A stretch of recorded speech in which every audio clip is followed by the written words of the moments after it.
And if you can just give us word when you see it on YouTube. You are good to go.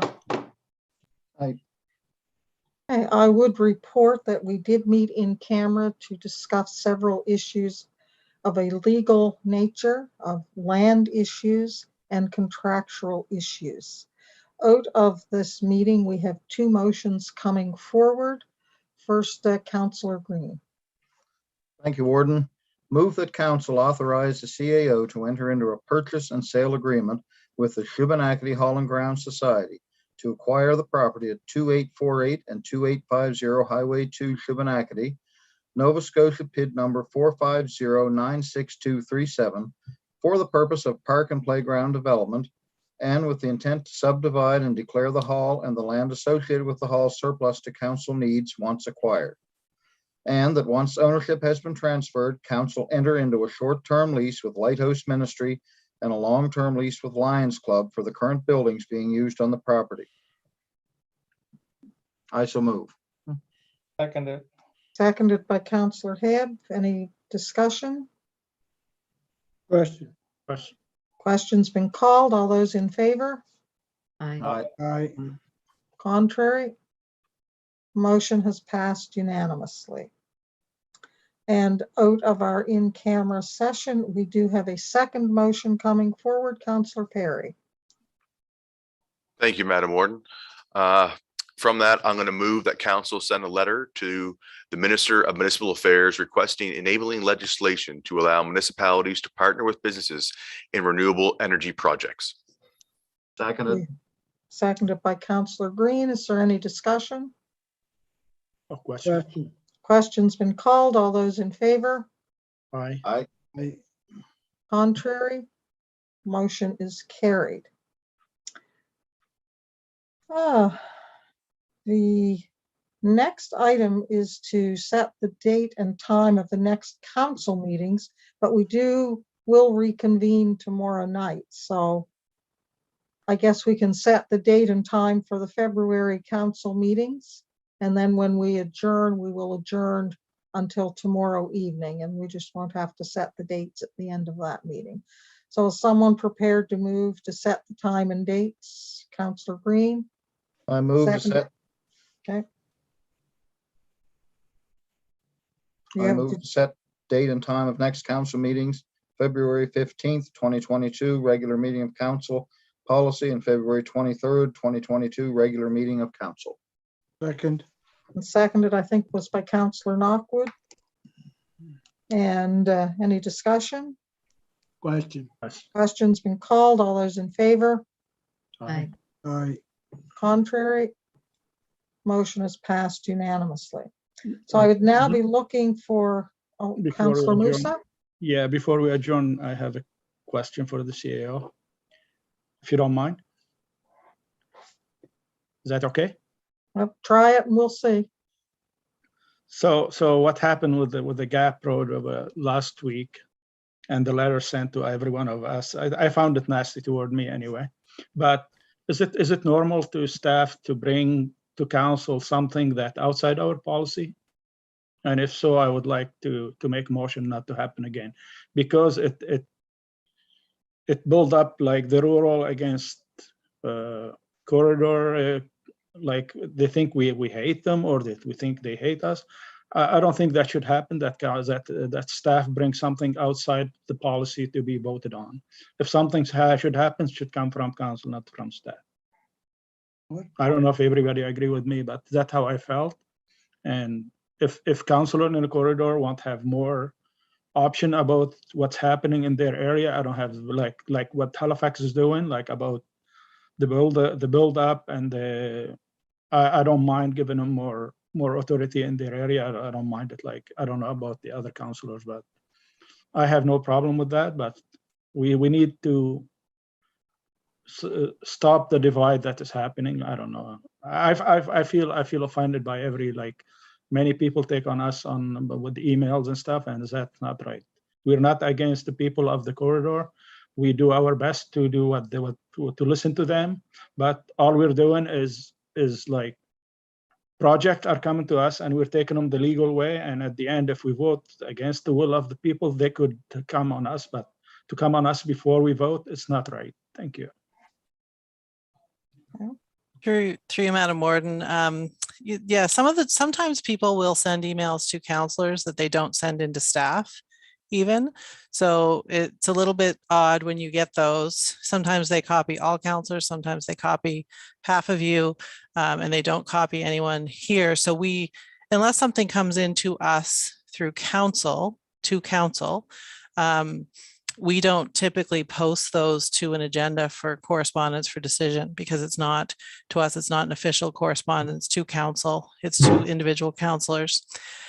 With respect to the policy conversation, I mean, I personally have been here for 22 years. I haven't seen, I see nothing wrong with the debate that happened last week at council.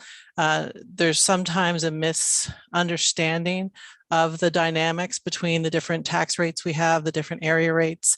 It is a very complex system of tax policy that we have in place, and sometimes it's not understood in great detail by folks who are just sort of tuning in on a one-off conversation.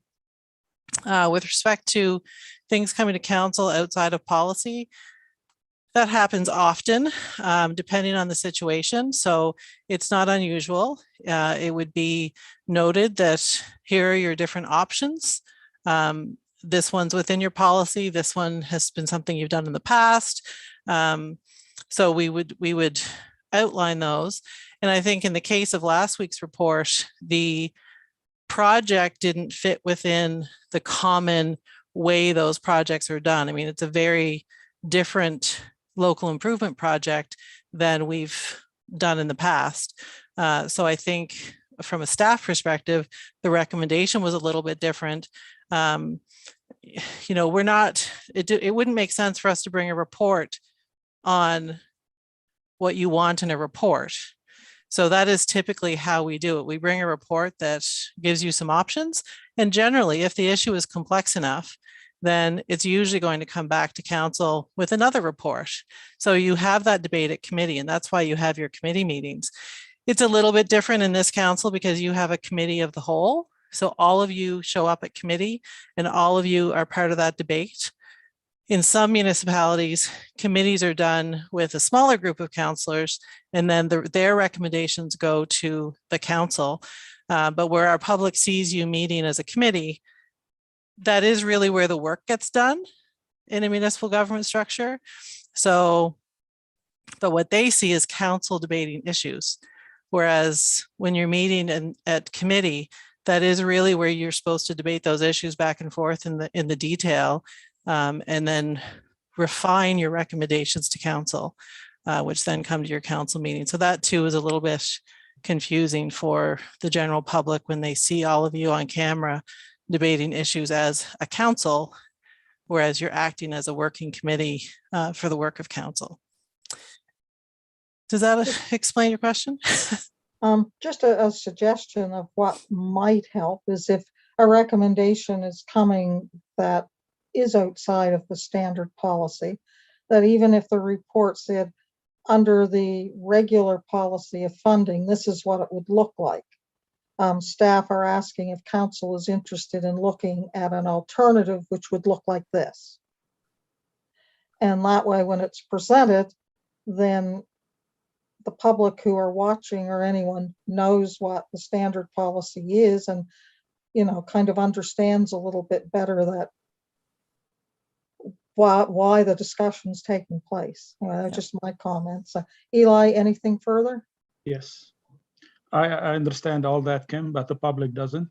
And when it comes from the committee, from the staff, recommendation from staff, and we start arguing against it, that's when the public got confused, because with the letter we get, it stated that we went against staff recommendation. So staff recommendation, not always. And if staff want to recommend something that we should go for, I think it should be in our policy. Before and after the discussion, we could say some councillor from the area said, well, if we could do that, if we could raise it up to 25%, it will be intercepted better by the public. But the way the public is understanding now is that we voted it down because it's rural against corridor. It's not because I mentioned Mount Uniacke because I know a project coming to Mount Uniacke that didn't happen, but that project could be in Enfield, in the rural area of Enfield, or in Elmsdale, in Belknap, everywhere. Those people could argue that why you gave 25% over there and you didn't give it to us. So it's not a rural against corridor. It's a principle that we have like some policies that we went against it. So that's what I'd like to see in the future. So I don't know if that's possible, or if council agree on that, but that's my opinion. Like, thank you. Councillor Tingley.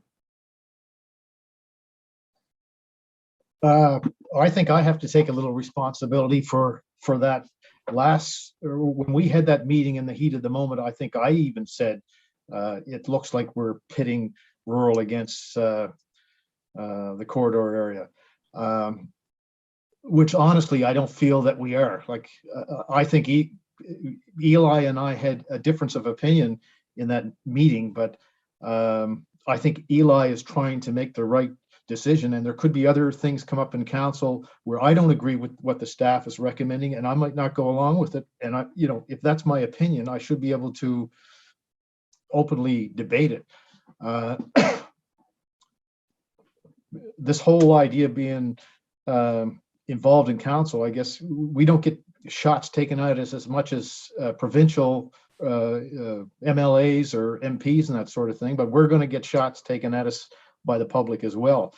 But I would just like to kind of take back that comment that I made in the meeting, in our meeting the last time, when I said it could have the perception of rural against the corridor area, because everything I've seen so far, I really don't believe that is the case. I think everybody here is trying to make the right decisions and the best decisions. So that's all I want to say. Okay, one more Eli and then Eldon, and we're past our hour of adjournment. So Well, let's try and I thank you, Walter, for whatever you said, but even that person that sent the letter, he went into like dividing the municipality into two. Like, that's not what we're here for. Like, but that's how people intercept like every argument we argue about. So I don't know what's going to happen there, but it's hard. It's hard to deal with. Thank you. Councillor Hebb. Thanks, Warden. I think we as councillors, we have to watch really what we say and how we say it. And a lot of times our intentions are right, but it comes out kind of the wrong way. And I had two people approach me on the same GAP project, and they both pointed out the same thing.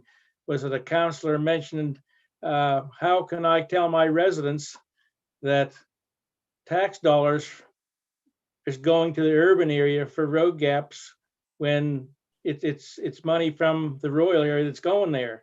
What am I going to tell my taxpayers? And I think the intent was right, but I think the perception of it was taken differently by different people. And it kind of put out like the rural people who pay the general tax rate, the portion of their money is going to the urban area to fix up roads. And I think that may be some of the problem, because I know two people have brought it to my attention on that, and they picked up on it too. So I just wanted to bring it to light that we really have to watch what we say, and our intentions may be right, but perception may be wrong. So thank you. Okay, seeing no one else, I would be looking for Councillor Green. Move to adjourn. To reconvene tomorrow evening at 6:30 for the public hearing. Correct? Correct. Second. Seconded by the Deputy Warden. All those in favor? Aye. Aye. Contrary? Motion is carried. We will see you tomorrow evening, folks, at 6:30. And staff can let us know when the